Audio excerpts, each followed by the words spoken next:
On parle souvent d'argile comme d'une simple terre, mais en réalité, l'argile c'est une roche. Une roche qui a mis des milliers, parfois des millions d'années à se former. Et comprendre d'où elle vient, ça change complètement la façon dont on la travaille. L'argile se compose de particules extrêmement fines issues de la dégradation des roches. Ce qui la rend unique, c'est sa structure.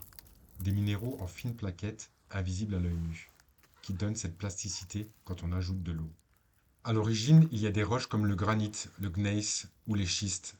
Sous l'effet de l'eau, du gel, du temps, ces roches se dégradent. Les feldspaths et les micas se transforment progressivement en minéraux argileux. Une fois formées, les particules d'argile sont transportées par l'eau ou le vent.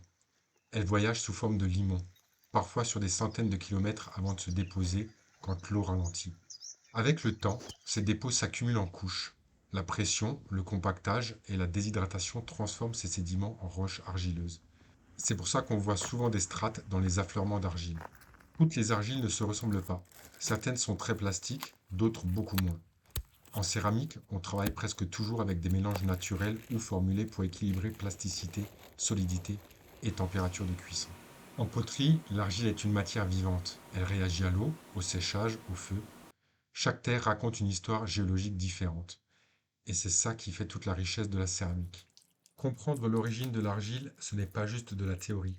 C'est une manière de mieux appréhender la matière, de travailler avec elle, de l'apprivoiser pour en faire des objets ou pour l'utiliser en décoration ou en mélange avec les émaux.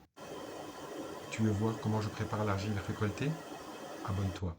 D'autres vidéos arrivent sur la terre, la cuisson et la céramique.